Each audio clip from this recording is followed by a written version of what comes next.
ओम नमो भगवते वासुदेवाय नमः। स्वागत है आप सभी का मेरे भक्ति भावना यूट्यूब चैनल पर। दोस्तों, आज मैं आपको महाशिवरात्रि की सुंदर कथा सुना रहा हूँ।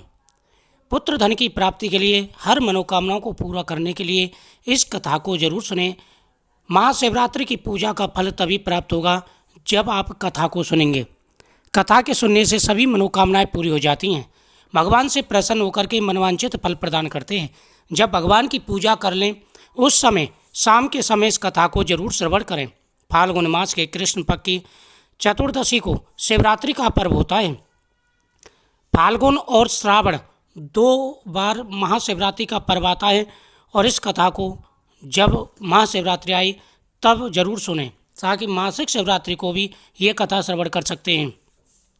भगवान को आप रोली, मोली, चावल, पान, सुपारी, लौंग, इलायची, चंदन, दूध, दही, घी, चीनी, शहद, फल, फूल, कमलगट्टा, धतूरा, बेलपत्र, प्रसाद आदि चीज़ें अर्पण करें। भगवान का अभिषेक करें। पूजा करने के बाद भगवान को बेल का जो फल होता है, बेर का, वो अर्पण करें। फिर भगवान के सामने बैठ कर के हाथ में पुष्प लेकर के कथा का श्रवण करें। प्राचीन समय की बात है, बहुत समय पहले की बात है। एक बहेलिया रहता था जो नित्य प्रति अनगिनत निपराध जीवों को मारकर अपने परिवार का पालन पोषण करता था। एक बार वह महाशिवरात्रि वाले दिन जंगल में शिकार करने के लिए गया। पूरे दिन विचरण करने पर भी जब उसे कोई शिकार ना मिला तो वह भूख और प्यास से व्याकुल हुआ एक तालाब के किनारे बैठ गया। उसी स्थान पर एक बेल वृक्ष का पेड़ था, जिसके नीचे प्राचीन समय का शिवलिंग रखा हुआ था, स्थापित था। बहेलिया ने उसी वृक्ष की शाखा पर चढ़कर अपनी आवास स्थली बनाने के लिए विचार किया। मैं इस पेड़ पर चढ़कर के बैठ जाता हूँ, यहाँ कोई शिकार आएगा तो मैं उसको मार करके ले जाऊंगा। यही विचार करके वह बेल वृक्ष के पेड़ पर चढ़ गया और वहाँ से टहनियाँ तोड़ तोड़ के नीचे डालने लगा, अपने बैठने के लिए स्थान बनाने लगा। जब वो पत्ते और टहनियाँ तोड़ रहा था तो वो पत्ते सीधे शिवलिंग पर गिर रहे थे। तभी उसने अपनी बोतल का जो पात्र था जिसमें जल था, वह ढक्कन खोला और थोड़ा सा जल भी शिवलिंग पर गिर गया। इस प्रकार से उसकी महाशिवरात्रि की पूजा भी हो गई और पूरा दिन भूखा रहने के कारण उसका प्रथम पैर का पूजन भी हो गया।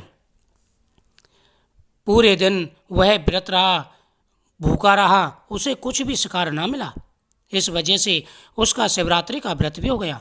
कुछ रात बीत जाने पर एक गर्भवती हिरणी उधर कुलाचे भरती आई। व्याघ्र उसे मारने को तैयार हुआ।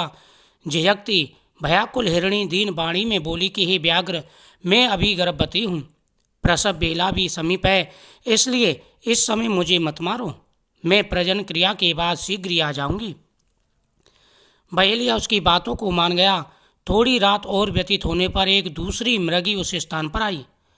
बहेलिया के निशाना साधते ही उस मृगी ने भी निवेदन किया, मैं अभी ऋतु क्रिया से निवृत्त सकामा हूँ, इसलिए मुझे पति समागम करने दीजिए, मारिए नहीं, इससे नहीं तो तुम्हें पाप लगेगा।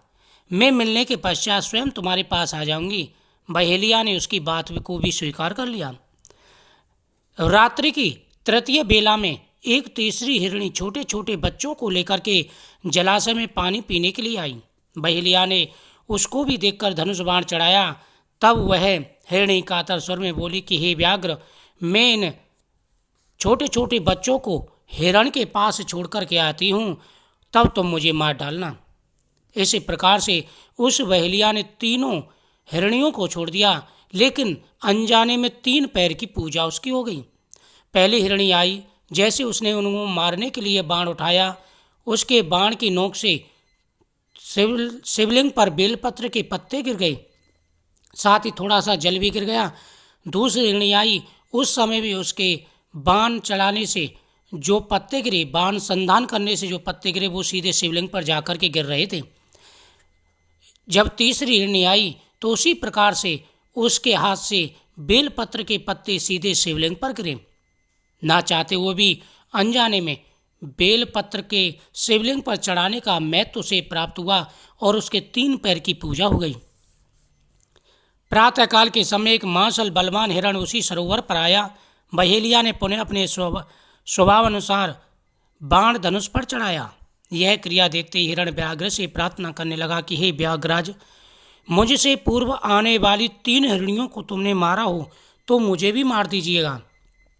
मुझसे पहले जो 3 हिरणियाँ अगर आई हों और उनको तुमने मारा हो तो मुझे भी मार दीजिएगा, क्योंकि वह मेरी पत्नियाँ थीं। अगर तुमने उनको नहीं मारा है तो मुझे छोड़ दीजिए, मैं भी उनका सहचर हूँ।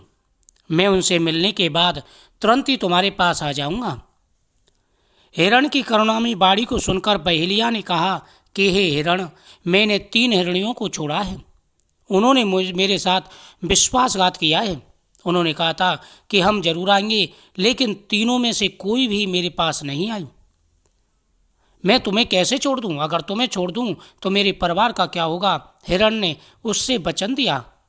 हिरण की बातें सुनकर के उसने उसे भी जाने दिया। इसी प्रकार पूरे दिन और रात्र वह बिना सोए बैठा रहा और बिना कुछ खाए वह शिकार की तलाश में बैठा रहा। दिन में शिवरात्रि की पूजा का फल मिला, रात में 4 पैर की पूजा का फल उसे प्राप्त हो गया।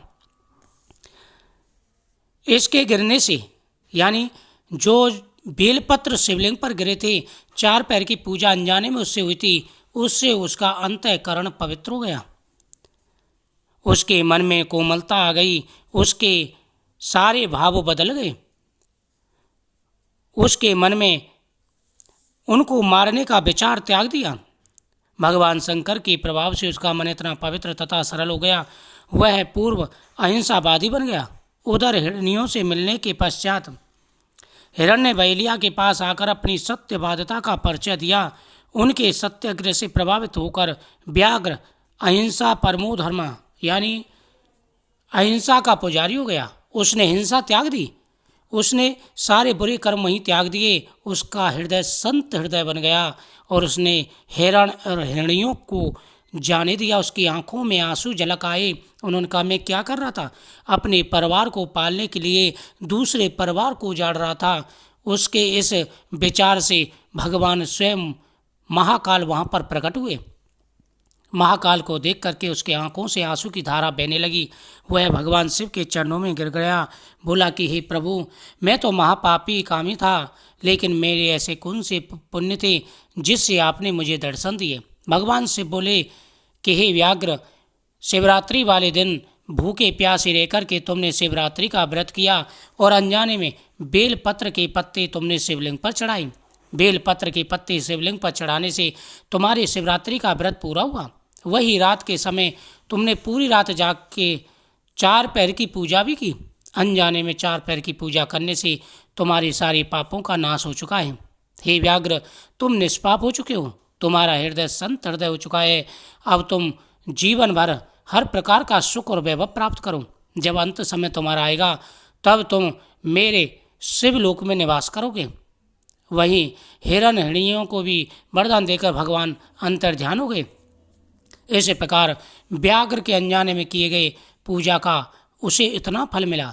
महाशिवरात्रि पर जो जानबूझ करके भगवान शिव की पूजा करते हैं उन्हें अनंत गुना फल प्राप्त होता है। पुत्र, धन, सुख, समृद्धि सब कुछ प्राप्त होता है। इस कथा को जितना हो सके उतना सुने, ज़्यादा से ज़्यादा शेयर करें जिससे सबका भला हो। साथ ही कमेंट में ओम नमः शिवाय जरूर लिखें। भगवान शिव आपकी प्रत्येक मनोकामना पूरी करेंगे। महाशिवरात्रि का ये पर्व बहुत बड़ा पर्व है। इसकी पूजा करने से, व्रत करने से हर प्रकार की मनोकामना पूरी हो जाती है। ओम नमः शिवाय।